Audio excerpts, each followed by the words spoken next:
এই দুনিয়াতে যত মানুষকে আপনি আপন দেখেন, এরা সবাই হয়তো আংশিক কোনো কোনো ক্ষেত্রে কেউ বিভিন্ন পার্সেন্টেজে আপন, কিন্তু আপনার সবচেয়ে বড় আপন হলেন আপনার রব আল্লাহ রাব্বুল আলামিন। আল্লাহর চাইতে বড় আপন আর কেউ নেই। আপনি একান্তে আল্লাহর সাথে একটু কথা বলেন। যারা ডিপ্রেশনে ভুগছেন, অশান্তিতে ভুগছেন, মানসিক অস্থিরতায় ভুগছেন, আজকেও আমার অফিসে আসার আগে দেখি এক লোক বসে আছে, নামাজ পড়লাম আমরা, উনি নামাজ পড়লেন না। তো আমি যার মাধ্যমে আসছে তাকে জিজ্ঞেস করলাম, নামাজ পড়লেন, উনি কি মুসলমান না? বলে মুসলমান, কিন্তু উনি অন্য জগতে আছে। কি? উনি আত্মহত্যা করবে। আজকের ঘটনা, উনি আত্মহত্যা করবে, উনি আসছে। হাসছেন আপনারা? এর আগে এক জুমা অফিস থেকে আমাকে ফোন দিল, জুমার নামাজ পড়াইতে ঢুকবো, বলতেছে এক লোক অফিসে এসে ঢুকছে, আপনার সাথে দেখা করবে, সে আত্মহত্যা করবে, জুমার নামাজও পড়বে না, এখন মরার আগে আপনার সাথে একটু দেখা করতে চায়। আমি আছি নারায়ণগঞ্জ, আর সে ঢাকায় অফিসে।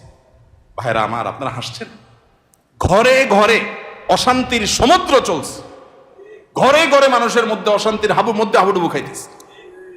তরুণ ইয়াং মানুষ, বাচ্চা ছেলে এখনো দুনিয়ার কিছু তারে পায় নাই, ব্যবসা বাণিজ্য জ্ঞানজাম ফাসাদ কিচ্ছু পায় নাই, কলেজ ইউনিভার্সিটিতে পড়ে, সেখানে শতাধিক ছেলে এক বছরে আত্মহত্যা করে ফেলতেছে। মানসিক শান্তি যেটা, এটা এই সমাজের প্রতিটা ব্যক্তি থেকে উঠে যাচ্ছে। প্রত্যেকটা মানুষ অস্থির। এর মূল এবং প্রধান কারণ হলো এই কলব এবং অন্তরে যে জিনিসটাকে ঢুকানো দরকার ওটা না ঢুকাইয়া ভুলটারে ঢুকাইয়া বসে আছে, ইনস্টল করে নিছে দুনিয়াকে। দুনিয়া ছাড়ার কিছু তার মাথায় নাই। একজন যুবক, তিনি কোনো মেয়ের সাথে অবৈধ সম্পর্কে জড়িয়েছেন, হারাম সম্পর্কে জড়িয়েছেন, সেটা একটা বিষয়, কিন্তু সেই মেয়ে তার সাথে ধরুন মানে কথা রাখে নাই, সে আরেকজনের সাথে ভেগে গেছে বা অন্য কোথাও তার বিয়ে হয়েছে। এখন সে ডিপ্রেশনে ভোগে। কেন ডিপ্রেশনে ভোগে? যে ওই পছন্দের মানুষটাকে সে পায় নাই। আলটিমেটলি এটা দুনিয়া, ঠিক না? ঠিক। আলটিমেটলি এটা কি? তার অন্তরে যদি আল্লাহকে স্থান দিত, আল্লাহকে যদি সবচেয়ে বেশি ভালোবাসতো, আল্লাযীনা আমানু আশাদ্দু হুব্বাল, তার অন্তরে যদি আল্লাহর সাথে মহব্বত সবচেয়ে বেশি থাকতো, আল্লাহর সন্তুষ্টিটাকে সবকিছুর উপর যদি প্রায়োরিটি দিত, তাহলে এরকম কেউ তার জীবন থেকে চলে গেছে, কেউ আসছে, কোনো দোস্ত নারাজ হয়ে গেছে, কিছু টাকা লস হয়ে গেছে, একটা ব্যবসা ছুটে গেছে, কিছু ক্ষতি হয়ে গেছে, এগুলোর কোনোটি তার জীবনে কোনো প্রকার প্রভাব ফেলতো? কি হয়েছে? এগুলা গেছে, আরো আসবে, না আসলোই না, তাতে কি সমস্যা? আমাকে তো আল্লাহর কাছে যেতে হবে, কিয়ামতের ময়দানে দাঁড়াতে হবে, সারা জীবনের হিসাব দিতে হবে। আমি সেই জায়গা কি হিসাব দিতে পারবো, সেই জিনিসটা আমি ঠিক রাখতে পেরেছি কিনা, এটাই হলো আমার মূল গোলের জায়গা, এটা হলো মূল টার্গেটের জায়গা। এইভাবে যদি আপনি ভাবেন, তাহলে আপনার মধ্যে ডিপ্রেশন ইনশাল্লাহ এমনিতেই দূর হয়ে যাবে। মোহতারাম হাজরিন, অতএব সম্পদ উপার্জন করেন, ব্যবসা বাণিজ্য করেন এবং জাগতিক কাজ করেন, এতে কোনো সমস্যা নাই, কিন্তু অন্তরে দুনিয়াকে নয়, আল্লাহকে স্থান দেন। এবং এই স্থান দিতে গিয়ে আপনাকে স্যাক্রিফাইস করতে হবে। কি স্যাক্রিফাইস? ওই যে সৎ পথে চলবেন, হক হালালি চলবেন, টাকা পয়সা বেশি হবে না। অন্যরা তো দূরের কথা, নিজের আপন মা বাবার কাছেও দাম পাবেন না, ভাই বোনের কাছে দাম পাবেন না, বইয়ের কাছেও হয়তো দাম পাবেন না, ছেলে মেয়ের কাছেও হয়তো দাম পাবেন না, বন্ধু বান্ধবের কাছেও দাম পাবেন না, এলাকার ইমাম সাহেব, খতিব সাহেব, হুজুর সাহেবের কাছেও দাম পাবেন না, কারণ পয়সা নেই। কিন্তু আল্লাহর কসম, যেই জায়গায় দাম পাওয়া দরকার সেই জায়গা ঠিকই পাবেন। আরশ আজিমের মালিক আপনার অনেক বেশি মূল্য দিবেন। নবী করিম সাল্লাল্লাহু আলাইহি সাল্লাম কতবার এরকম বলেছেন সাহাবীদেরকে, তোমরা কোনো জান্নাতি লোক দেখতে চাও? বলি ইয়া রাসূলুল্লাহ, দেখতে চাই। একটা লোক চলে যাচ্ছে সামনে দিয়ে, তিনি জিজ্ঞাসা করেছেন, এই লোকটা সম্পর্কে তোমাদের কি ধারণা? বলি ইয়া রাসূলুল্লাহ, লোকটা খুব সাধারণ একজন মানুষ, এত গরিব, সমাজের এত সাধারণ মানুষ যে এ ব্যক্তি কারোর মেয়ে বিয়ে করতে চাইলে কেউ তার কাছে মেয়ে বিয়ে দিবে না, কেউ তাকে পয়সা হাওলাত দিবে না, কেউ তাকে চেয়ার দিবে না, কেউ তাকে কদর করবে না। আরেক লোক আসছে, নবী করিম সাল্লাল্লাহু আলাইহি সাল্লাম বলেন, এর সম্পর্কে তোমাদের বক্তব্য কি, মূল্যায়ন কি? সাহাবীরা বলছেন, ইয়া রাসূলুল্লাহ, এই লোকটা যার মেয়ের বিয়ের অফার করবে, সবাই তার কাছে মেয়ে দিতে পারলে সৌভাগ্যবান মনে করবে, পয়সা আলা, ভাবসাবালা, সমাজে অবস্থানওয়ালা, সে কারো কাছে কিছু চাইলে কেউ তাকে ফেরত দিবে না, তার অবস্থান আমাদের কাছে অনেক বেশি। নবী করিম সাল্লাল্লাহু আলাইহি সাল্লাম প্রথম যে ব্যক্তি যাকে সমাজের মানুষ অনেক তুচ্ছ মনে করে, অনেক দুর্বল মনে করে, তার সম্পর্কে মূল্যায়ন করে তিনি বলেছেন, এই যে প্রথম লোকটা, দ্বিতীয় লোকটার মতো মানুষ যদি গোটা দুনিয়াতে পরিপূর্ণ হয়ে যায়, তবুও এই প্রথম এই দুর্বল, কিশোকায়, হ্যাংলা পাতলা, গরিব, অভাবী মানুষ, যাকে তোমাদের সমাজ কোনো দাম দেয় না, এই লোকটার মর্যাদা আল্লাহ রাব্বুল আলামিনের কাছে ওই দ্বিতীয় লোকটার মতো মানুষ গোটা দুনিয়াতে পরিপূর্ণ হওয়ার চাইতে বেশি। ভাইরা আমার, এজন্য সামাজিক অবস্থান এটা আরেকটা ডেঞ্জারাস ব্যাধি, নেশা। নেশা সামাজিক অবস্থান। বেশিরভাগ লোক পয়সা করি কামাই করেন নিজে খাওয়ার জন্য না, ভাবসাবের জন্য। কিসের জন্য? ভাবসাবের জন্য। ভাবসাব বুঝেন? আমি এই জন্য প্রায় সময় বলি গোটা দুনিয়াতে এখন অভাবটা হলো ভাবের। অভাবটা কিসের? ভাবের অভাব। যে আমাকে মানুষ লাখপতি বলবে, কোটিপতি বলবে।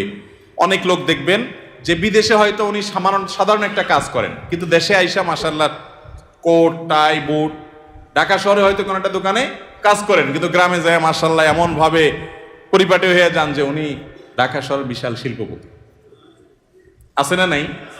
তো বেচারা এত কষ্ট কেন করতেছে? তার দরকার একটু ভাব। তার কিসের দরকার? ভাব। এটাকে বলে সামাজিক অবস্থান। হব্বে যা, এটা মানুষকে কুরে কুরে শেষ করে দেয়, একদম ধ্বংসের দ্বার প্রান্তে নিয়ে যায়। এজন্য ডিপ্রেশন থেকে মুক্তি পেতে চান, একমাত্র পথ আল্লাহর আনুগত্য এবং গোলামিতে ফিরে আসেন। সালহাতু সঙ্গে বুদি দিল খারাস আজমুদে এক জামানা খাকে বাস। ভাইরে, বহু বছর তো পাথর হয়েছিলেন, কিছু কাল একটু মাটি হয়ে দেখেন, একটু চোখের পানি ফেলে দেখেন, একটু রোনাজারি করে দেখেন, একটু আল্লাহর সাথে কথা বলে দেখেন, দুনিয়ার মোহটা ছেড়ে দেন, আল্লাহর মোহাব্বতটাকে নিজের ভেতরে আনার চেষ্টা করেন, আল্লাহর গোলামিটা করে দেখেন। একাকি আল্লাহর সাথে একটু কথা বলেন, ভোর রাতে উঠে একটু আল্লাহর সাথে কথা বলেন, তাহাজ্জুদে গিয়ে একটু চোখের পানি ছেড়ে দেন, মুনাজাত করেন, আল্লাহর সাথে কানাঘুষা করেন। কেউ আপনার দুঃখ বুঝে না, আল্লাহকে বলেন, আল্লাহর সাথে একটু কথা বলেন। আপনার চাইতে সুখী মানুষ আল্লাহর জমিনে আরেকটা আর থাকবে না ইনশাআল্লাহ। ভাইরা আমার, সুখের যে পথ কোরআন বলেছে সেটা আমাদের বিশ্বাস হয় না। সম্ভবত হাসান বসরি রাহিমাহুল্লাহ বা অন্য কোন এক তাবেঈ বলেছেন, কোরআনে আল্লাহ রাব্বুল আলামিন বহু জায়গায় ওয়াদা করেছেন যে আল্লাহ তাআলা মানুষকে দুনিয়াতে সুখ স্বাচ্ছন্দ্য দিবেন।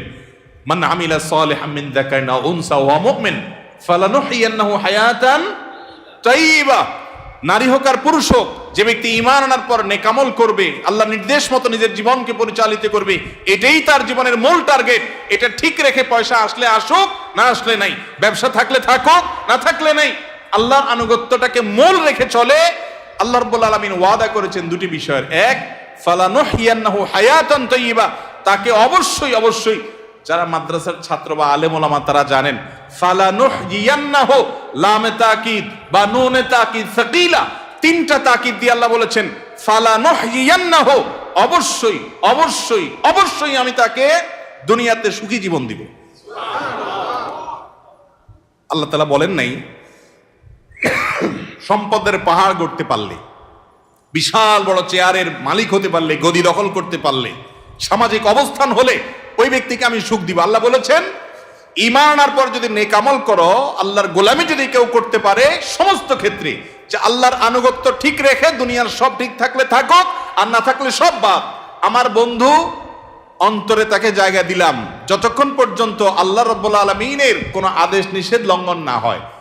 তার সাথে বন্ধুতা করতে গেলে আমার আল্লাহকে হারাইতে হয়, তো বন্ধু বাদ, স্যাক্রিফাইস করে দিলাম।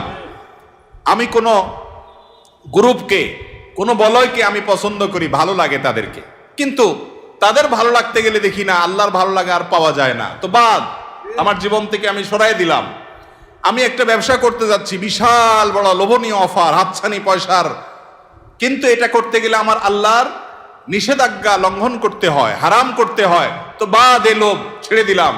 এর নাম হলো মুসলমান। এই ত্যাগ মনে হয় খুব কষ্টের না? ভাইরা আমার, আল্লাহ রাব্বুল আলামিন যা বলেছেন, আল্লাহর কথার সত্যতাটা আমল করে দেখেন। আজমুদে এক জামানা খাকে বাস, একটু আমল করে দেখেন। স্যাক্রিফাইসের ভিতরে যে আনন্দ আছে, আল্লাহর শপথ ভোগের ভিতরে সে আনন্দ। হারামের হাতছানি আছে, ছেড়ে দিছেন কেন? আমার রবের নির্দেশ নাই, অনুমোদন নাই, আমি করলাম না, দরকার নেই আমার এই পয়সা। মনে হয় খুব কষ্ট হবে, তাই না? বাহ্যিকভাবে কষ্ট হবে, রুহ যে আছে, রুহ আত্মা ভেতরটা প্রশান্ত হবে। একটি জয়ীফ হাদিস দ্বারা প্রমাণিত যে কোনো ব্যক্তি যদি তার দৃষ্টির এরিয়াতে কোনো পরনারীকে দেখে, সুন্দরী মেয়েকে দেখে, দেখার সুযোগ আছে, ইউটিউব ফেসবুকে ভালো জিনিস দেখতে দেখতে হঠাৎ একটা খারাপ জিনিস চলে আসছে, আপনি দেখলে দেখতে পারেন, কিন্তু দেখলেন না, এটাকে অ্যাভয়েড করলেন আল্লাহর ভয়ে, যে না, আল্লাহ তাআলা আমাকে কোরআনে নির্দেশ করেছেন কুল্লিল মুমিনিনা ইয়াগুদ্দু মিন আবসারিহিম, ঈমানদাররা যেন তাদের চোখের হেফাজত করে, আমি সেজন্য দেখব না। আপনি এটাকে এড়ায় গেলেন, স্কিপ করে চলে গেলেন, বাহ্যিকভাবে একটু কষ্ট হবে প্রথম, মনে হচ্ছে যে আরে এটা দেখলে মনে হয় সুখের সমুদ্রে আবুডুবু খাইতে পারতাম, কিন্তু আপনি দেখলেন না। একটু পরীক্ষা করে আমল করে দেখেন, কখনো যদি এটা আপনি অ্যাভয়েড করতে পারেন। একজন রাস্তা দিয়ে মেয়ে যাচ্ছে, সুন্দরী মেয়ে, আপনার চোখে হালকা আবসা আবসা দেখতে পেয়েছেন, যে আঁচ করতে পেরেছেন একজন সুন্দরী মেয়ে যাচ্ছে বেপর্দা, আপনি চাইলেই তাকিয়ে হারাম স্বাদ নিতে পারেন, কিন্তু আপনি নিলেন না, নজরটাকে নিচু করে নিলেন, হেফাজত করে নিলেন। এতে আপনার একটু কষ্ট হবে, একটু প্রথম ধাক্কাতে একটু কি হবে, কষ্ট হবে। আল্লাহর কসম করে বলেছি, আপনি পরীক্ষা করে দেখেন, আপনি একটু পরেই সে মেয়েটা আপনার দৃষ্টি থেকে যখন আড়াল হয়ে যাবে, দূরে সরে যাবে, আপনার অন্তরের ভিতরে সাথে সাথে ঈমানের স্বাদ অনুভব করবে। সাথে সাথে দেখবেন আপনার মধ্যে একটা ভালো লাগা কাজ করবে। সে ভালো লাগাটা কি, যে আমি আমার রবের নির্দেশ রক্ষা করতে পেরেছি, আলহামদুলিল্লাহ। শয়তানরে কাত করতে পেরেছি, কুপকাত করতে পেরেছি, শয়তান আমাকে হারাইতে পারে নাই। এই জন্য ভাইরা আমার, আল্লাহর আনুগত্যের জন্য চেষ্টা করবো তো ইনশাআল্লাহ। বিশ্বাস করুন, সম্পদে, দুনিয়ার মোহে, দুনিয়ার কোন ঐশ্বর্যে, দুনিয়ার কোন ভোগ বিলাসের উপকরণের মধ্যে আল্লাহর শপথ, আল্লাহ শান্তি রাখেন না। যদি রাখতেন তাহলে আগের জেনারেশনের চাইতে এই জেনারেশনের হাতে সুখ সমৃদ্ধির সমস্ত উপকরণ, ভোগের সমস্ত উপকরণ আছে, তারপর আত্মহত্যা করে, গরিবের চাইতে ধনীরা আরো বেশি করে। ঠিক না ঠিক? বোঝা গেল আল্লাহ তাআলা এগুলোতে শান্তি রাখেন নাই। শয়তান আমাদেরকে ওয়াদা করেছে একবার, আশ-শাইতানু ইয়াইদুকুমুল ফাকরা, শয়তান তোমাদেরকে গরিব হয়ে যাবা এটার ভয় দেখাচ্ছে। এই একবার বলাতে আমরা শয়তানের কথা যে পরিমাণ বিশ্বাস করি, কোরআনে আল্লাহ তাআলা কতবার বলেছেন, ফালানুহিয়ান্নাহু হায়াতান তাইয়্যিবা, ঈমানান নেক আমল অনুযায়ী চলো। পয়সা তোমার কম থাকুক, বাড়ি গাড়ি তোমার কম থাকুক, বেচাকেনা তোমার কম থাকুক, দোকান একটা কম থাকুক, সবাই তোমাকে দাম কম দেখ, তোমার কোনো গুরুত্ব সমাজের মানুষের কাছে না থাকুক, কেউ তোমাকে নেতা না বানাক, পাত্তা না দেখ, কিন্তু তুমি মানসিক যে প্রশান্তি হাসিল করবা, ওইটা কোটিপতি, মিলিয়নার, বিলিয়নারকে আল্লাহ রাব্বুল আলামিন দেন নাই। আল্লাহর এই কথার উপরে আস্থা বিশ্বাস রাখার জন্য দরকার হলো ঈমানী শক্তি। এই জন্য বলি, মাঝে মধ্যে তাকওয়ার চর্চা করে দেখেন, দেখবেন কি স্বাদ। আল্লাহ তাআলা আমাদের সবাইকে তাকওয়ার সে স্বাদ আস্বাদন করার তৌফিক দান করুন।